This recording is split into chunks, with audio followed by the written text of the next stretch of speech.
Positve Talk is the name of the program. Hello and welcome.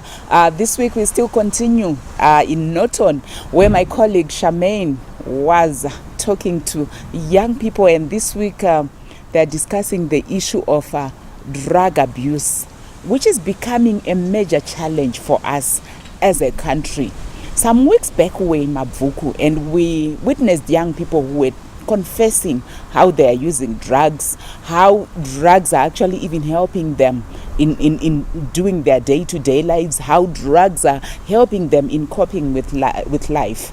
And what we are witnessing in Norton, almost similar to Mavuku. And the worry is this what is becoming prevalent for us as a country? So we're going to be hearing from diverse groups, including even celebrities, who are deciding to take action and coming up with songs to help communities to address issues of drug abuse. Sit back and enjoy. Okay, main reason irikuita kuti pange pachitengeswa madrugs panapa nzvimbo iri kunzi Gaza inyaya yekuti lack of employment iri musociety yatiri yedu yemunorton muno.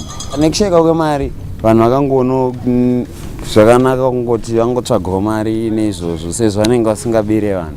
Asi zvakadaro pane maproblems anozoitika because sure drugs are dangerous animukoni, and vanhu vakawanda musociety yatiri izvozvi vari kutosenzesa zvinhu izvi, nyangwe ana mama ana baba saka mudzimba umu, saka vana vavo vanotongosenzesawo futi nokuti vanoona kunge pamwe zviri legal kana baba wake kana mai vake vachizviita. Pane vamwe vanhu vanozotora advantage yezvinhu izvozvo zvemadrugs, zvekuti pane maincidents akafanira kunzi unonzwa nzi pane mwana akadhiragwa, mwana wechikoro, then overrapwa. Macases ekuti nyangwe kune munhu wacho akatengesera munhu anogona kutorwadziwa nezvinhu zvakadaro mushure mekunge zvaitika.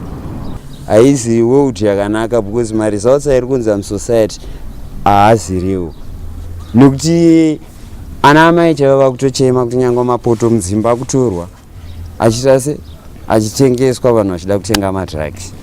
Animukoni hembe vanhu vakutotya kuyanika hembe dzavo vakuti dziri kunanurwa nevanhu vakurwa madrugs. Angadodira ukarova burongo wasiyana nemunhu wewe asina, because ukarova burongo uri munhu anotyora, unoita hambo, hauna basa nezvakawanda. Dai burongo dzimwe nguva dziri right, dzimwe nguva rakaipa, because panyaya dzemanoizi mhirizhonga burongo, munhu weburongo hanetsane nemunhu, haana time yekurwa because hazvisi mahari. Iye chake chaanenge achiita kumhanyisana nemari. Ona ndosaka uchiona vachizoita tumadhiri tukungobaiba, ukasiya foni atora, ukayanika hembe atora, because brain dzake dziri pakuti dai ndawana mari ndanwa. Ona ndo pane brain dzake, dai ndawana mari. But izvi zvinouraya society yekuti vanhu vachafunga kutsvaka mabasa. Inyangwe hako asiko mabasa, but iyayo mashoma iyoyo vanhu vachafunga kuti vangofunga kugara kuswera vachinwa vachiita sei, vachingoita zvemabhurongo izvozvo. Mukada kuzvitarisa hapana vanhu mayouth angakwanise kuimpota burongo kuuya naro ari mugonyeti. Chokwadi ichocho gonyeti kuri kuti burongo iri kutounzwa nevamwe vanhu vari powerful, handiti vane mari yekukwanisa kuzviita izvozvo kuti vanhu vadhakwe ivo vachiita mari.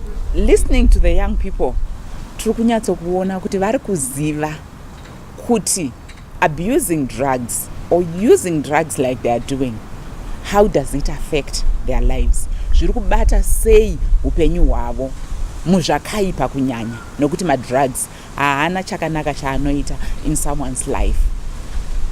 But for them, as much as they understand the dangers, the risks associated with drug abuse, they're citing poverty. They've got their own reasons justifying why they are continuing to use those drugs. If you do understand the dangers and you continue doing what you know that you're putting your life at risk, what do you want to happen to yourself? We continue with the program. Chinoitika inini handitengesa sindosenzesa zvinhu ringave iroro reblue irororo kana dzingave brongo dzacho idzodzo dzinodzi adcock dzinobva kuZambia kana kuBotswana kana kuSouth Africa tinosenzesa nekuti hapana zvekuita katenda kagara tikishaya zvekushandisa. Mumwe munhu akatoshandisa izvo zvandoita hora anenge atongofunga kuba. Mumwe munhu anotodhozora usazatomujairira zvoitoti anototadza kanotoita kana action kana kuita sei. Zvinoitika mumwe anoti ukatenga half bottle amusikana wako animbona, mumwe akatenga chamba amusikana wako futi, ukatenga mapiritsi mablue amusikana wako. Saka zvinhu zvinonetsa manje noti vasikana vacho ivavo vari kudawo zvinhu izvozvozvo. Iwo ukatengeserwa hapana anoziva zvaunonoita, munhu anongokutengesera zvaunonoita kumberi ndezvani ndezvako. Tinozonzwa dzanyuzi kuti ninga akazoenda unoba, ninga akazorepa, ninga akazoenda unorara, zvakakupefoma ndekwako iwewe. Iwe unonga wangotengeserwa chiti sini chete. Munhu anototadza kutodya chikafu checho tangatosenzesa madrugs iwayo. Animona akatoti abata $5 andi angatoti bhodhoro rangu plastic rangu nemapa nemogo dzake ozofunga chikafu leta pamwe asisina mari futi. Mari yasapera madrugs. Pasa iwe drug kubva kuJamaica. kuJamaica inenge iri Wednesday yavanenge vachiita riding mabike avo vachitenderera vachiridza music yavo. Saka then kuZimbabwe concept yakazonoiswa yakunzi sort of open air entertainment inenge ichiitwa. Saka just because vanhu avazive alcohol vari mugathering iyoyo vachatopedzisira vakungosenzesa madrugs yayo because ndo zvavari. Saka obvious zvakafanana nemunhu anotengesa mafreezes kurufaro kana kune bhora anotoenda ane macooler box ake emafreezes achiti ari kunotengesa vanhu vemadrugs nevanhu vebhawa. Kana muridzi webhawa atodiwa nemadrugs because you buy nothing. Ukapinda iwe umwa bhurungu iye atengese bhurungu, saka wagara kana ukatandara imomo he's not making money out of you. Saka instead vanhu vakati mapasa vonza gathering redeem like aketa you so kuside kwekwe vanhu makaona kuti music inounza chi it brings people together vanhu shandisa madrugs iye achitengesa that means vanhu vakawanda vandotaura toti akutengesa pachitetswa pasa pane pachonzi madrugs ari paimba iyo yakati kana kuti ari paposition yakati. Drug abuse, drug use is on the rise, not just amongst communities, but even within the church, within the school system. And the question that we need to pose as a country is to say, what can we do? Because this issue now deserves our urgent attention. Join us after the break.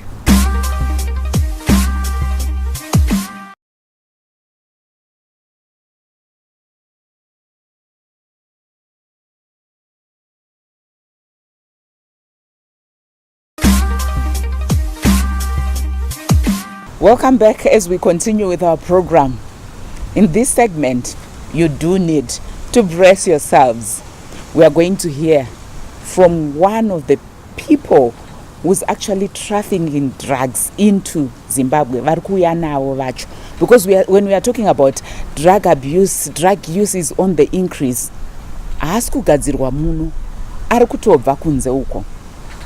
One person is sharing with us how he is doing it. Worrying. That's all I can say. Kandifambire vanhu kunotengesera vanhu tine base pandinoti pandendiri established pane vanhu vakasiyana. Yeah. And as you know, times are tough, so ndinogona kuuya panapa ndoita probably from 6 in the morning up until 12. I don't sell anything, I don't get a customer. And then pozongouya form 2 form 3 in uniform who's willing to buy drugs for $5. Kwandiri anogona kusandudza kuti ndeyake ndatumwa na mukoma wangu because ndinogona kutomubvunza inini kuti no, aufani kuya panapa uri in uniform or age yako iwe you're not supposed to be using drugs, but anogona kundudza kuti atumwa nemukoma wake. Inini ndikuda mari, so handisi kuzoda kumupinza busy, ndichangotora mari iyo ndoisa momwe ndomupa zvaari kuda iye. whatever happens kwa aruyende koko, it's not my business. Well, it's not something that I'm proud of, the drugs, yeah. But because I need to make a living, I need to feed my son, I have a family, I need to feed my family. And drugs, let me tell you this, yeah? Drugs sell like hotcakes, yeah? Hakuna chimwe chinhu chinotengwa kupfuura madrugs. Go anywhere in Zim, yeah? Ask around, they'll tell you. Hakuna chimwe chinhu chinotengwa, mungatoshaya upfu pamba, but baba vatendera nekuseri vachizotenga madrugs. It's not something chekuti we are proud of. But kana vanhu vachikwanisa kuita izvozvo vachizondipawo mari, I will take it. Any money is good money, you know? Yeah. Ndinokwanisa kubhadhara fees need that same money. Havandibvunze kuti waiwana kupi. Yeah. Tinotanga nema-drugs, mukaona ma-drugs atinoshandisa akawandisisa. Tinoshandisa inonzi Zolo. Ndo ino yamunomi inenge iri kubulawa inonzi Skanky. Then kuna inonzi Brongo, then Cat, then Christo. Tova tati cocaine. Ese ma-drugs aya anobva kuSouth Africa. Vira mu-truck stop maimu yandoma tinonyanya se tila ma-drugs aya through ma-Nigerian. Toma processa pa border mukaona nema-immigration officers. Because tine connection. Nekuti wakarova cocaine, ndakasnifa cocaine right now kandoita about 7 days nisina kurara. Saka ndinenge ndichitsvaga mari semunhu wema-drugs. Saka me-drug dealer zvezvo kuti ma-drugs ezvinezvi akusvika kunoku, it's not their problem kuti vakushandisa ma-drugs. Some vakushandisa ma-drugs avoka vachiziva zvavari kuita, but some they are doing it at the wrong side. You do understand? Anditi. Saka izvezvi manje tirongoramba tichingoshandisawo ma-drugs because ndo ma-drugs anotoshandisa kuti ndive pa-level randiri. Nice. But kana uchishandisa ma-drugs, your mind must be sharp. Andimuona. Saka ma-drugs aya akawandisa zvokuti anobva kune ma-Nigerians in the streets. Ndo kwatinobva nawo. Tichiuya nawo tichimacrossesa paborder from South Africa to Simside. Paborder kune vaya vanoita zvekulaicha whatsoever. Anditi. Then you unogona kutenga water dispenser, refrigerator kana stove whatsoever kana kitchen unit chair. We can put those stuff inside. Andimugona. Vamwe vanocrossesa that cocaine inonzi, what can I say? Inonzi Monarch. Yakuti unoitwa operation. Voice cocaine we distribute to the other country. Then you'll be paid. Saka itori jetfutre kuti mumwe munhu anenge achiwana mari through ma-drugs. Because anenge akadhakwa nema-drugs aya ane chivindi ekuti ase ekumashandisa. But inyaya yekuti edu tinozoshora kuti tiri vanhu vema-drugs. But we say no to drugs because ma-drugs as right. Anoda munhu anoziva zvinhu zvaanoita. Titori distributor we-bigger supply. Ini ndinoshandisa chamba kana Brongo. Ndozvandinoshandisa. Brain. Ndoyatsofunga. Kudarika kana ndiri soba ndiri munhu anofunga achigumira munzira kana kuti kana ndakagumbuka zvezve ndokurumidza kuita sei? Hasha. Kuita hasha stereki. But kana mai ndakarohwa nemasina anongoti anopenga. So ma-drugs anoita kuti uone zvinhu zviri fast. Unenge uri kumberi kwekuti ndogona kucalculate imadha. Zvoti kana mega munozogona kuzoenda kwamaenda uko, but hapana anenge sina kumbosvika padhuze nemi. It's all about brain wise. Andimuona. Saka in other ways toti anotipawo wisdom, but we say no to drugs. Drugs, alcohol abuse for the young person, it poses a threat to their sexual and reproductive health rights. Once you are intoxicated, you cannot make an informed decision. Whatever you're doing, there is a level of carelessness that is attached to that.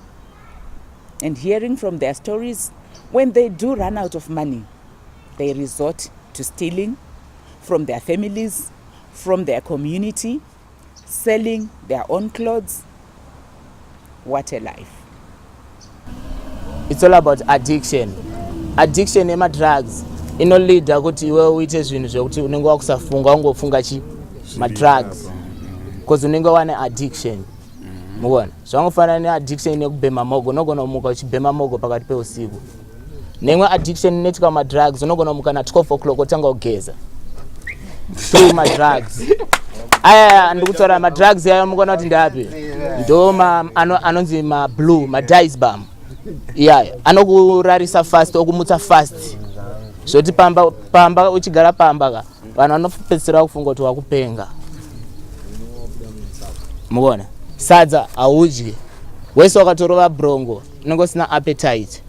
Ndakakuudzai cocaine yayo wakairovaka haufa wakadya chikafu for about 5 days uchingomwa drink chete. Muona, because you'll be too fast. It's not everyone anokwanisa kuafford madrugs every day, you know what I mean? Yeah, so anogona kuuya mangwana asina mari yekutenga madrugs, but she's an addict and she needs madrugs yayo. So it's not a matter yekuti adhakiswa kuti azoita zvanga asiri kuda, but it's what I have to offer, you know what I mean? She can come to me and tell me, no, Jack, I want so and so or this much, but I'm willing to offer myself. You can do whatever you want with me. When you're done, give me my ish and I'll leave. Munhu ane addiction nemadrugs anogona pakusvika pakubvisa bhutsu dzake achida madrugs. Yeah, true. Muona, through that addiction ini ndakazviona from experience, maiziya. Saka nyaya yemadrugs itori serious, but we say no to what? To drugs, because anolead kuma crime scenes. Well, you heard it from the young people, risking their own lives or in the name of wanting drugs, to the extent of even exchanging sex for drugs. What happens to their health? We are talking about young people being the future of the country. They are the leaders of tomorrow. Will they become the leaders that we desire? Join us after the break.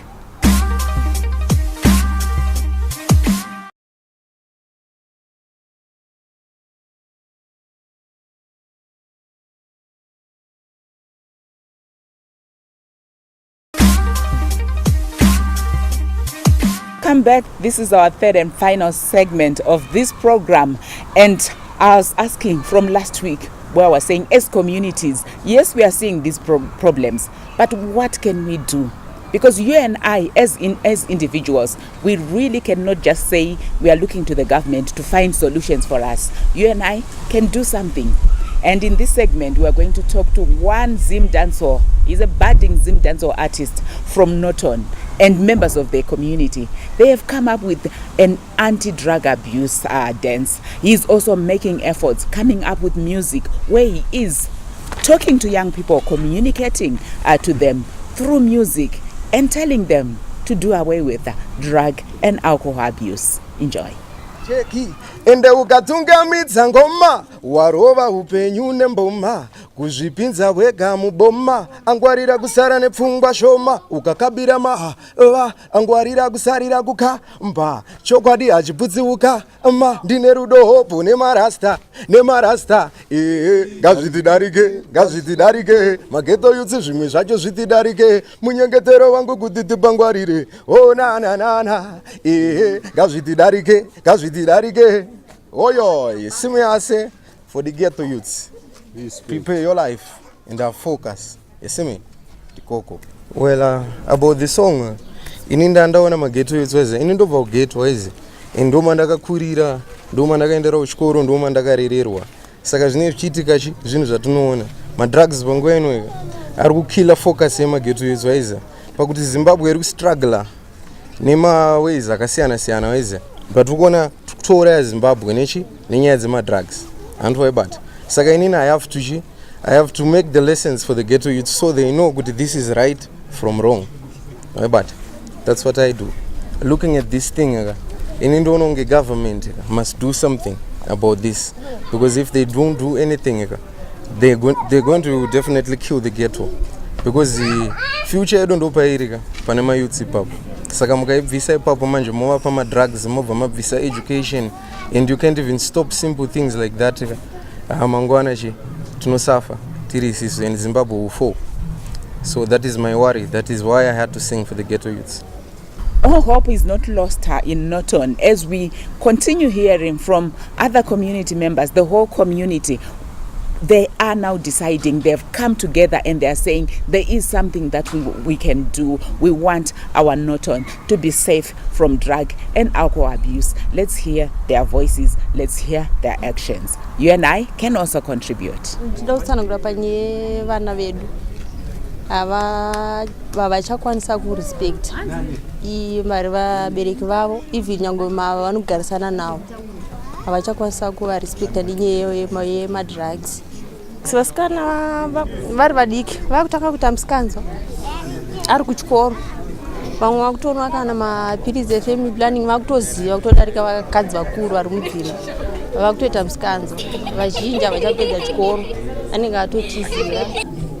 Ini pachangu ndinoona kuti vana vedu ivava vatiri kubereka ivava nezvavanenge vakuita akanga aita manhirika madrugs avewa haazoziva kuti chii chandiri kuita, kana kuti azoita rukudzo kumubereki wake, uye vakungoita vana woya wosiya vana woenda kwaenda uku, pamwe adzoke anodzoka mangwana acho anoya pamwe akadhakwa, kuti muchizotaurirana muwirirana hamunzwanani, vanongoya vachisiya vana. Hatitomboziva kuti baba wake ndeyani, rudzi rwake nderupi. Iwe unongochengetawo sekuti ndiri kuchengeta mweya waMwari, handingazorasa mwana auya nemwana wangu kungotambira tichichengeta. Dzimwe nguva pamwe ndee ndisina chekuchengetesawo mwana iye, mwana iye akukurawo kuti achingotambura.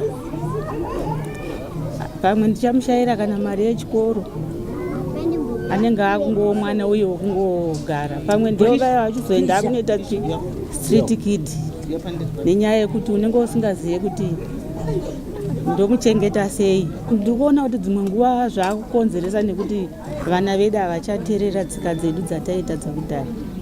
Ango mwana wekuti akungozvitonga. Mwana akanongoti akasvitsa 18 years akuti ndakura. Kuti umuudze umutsiure hamukwanise. Iyo inyaya yangopinda muvana. Mumwe anenge achitozviwana zvese zvakakwana, asi anenge angopindwa nejoy. Akaenda kumafara akaona zviri kuitawo vamwe izvi akungofarawo. Asi remangwana rake manje anenge achienda mukukura, handiti azowo mangwana anozoyeuka atokura manje iye asisakwanisawo kuti achizvichengeta, akutsvagawo munhu anomuchengeta. Uye ina amai vacho ndii ndichazopinda futi dambudziko rekumuchengeta futi iyeye wacho nevana vake. Stay away from drugs. Hazvina zvazvinombokupai mageto idzi. Zvinotongouraya mangwana rako iwoka nevabereki vako nevana vako. Aizi, in the end Zimbabwe will just fall. Tichingoda kungoblema vamwana vasina mhosva. Dzimwe mhosva ngatidzitore tidziite dzedu zviite zvitidarike. Aizi, siyai madrugs. Hapana imboripo. Ende vamwe dai vapindira vamisa madrugs vari kumusoro uku vatisingaziva vanenge vachiplaya mamabhatani. Dai vapindira vaita kuti zviite zvimire. Handiti? Well, that was the story of Norton from last week to this week. We heard about sex work last week, and this week we tackled the issue of drug and alcohol abuse, particularly amongst adolescent boys and girls. And like I said earlier on, these are our leaders of tomorrow. And let me say, it's happening in Norton. It's not only in Norton. It's happening in many parts of our country. Do we want Zimbabwe to become like other countries that are known for drug abuse, high levels of drug abuse? We can address this challenge. The telltale signs are there. The symptoms are there. Yes, we are seeing action already taking place in Norton. And on Positve Talk, what we are saying to us as Zimbabweans is to then say, let's work together. Let's take children out of the streets. Let's ensure drug abuse, alcohol abuse, particularly amongst our adolescents, becomes a thing of the past. Until next week, goodbye.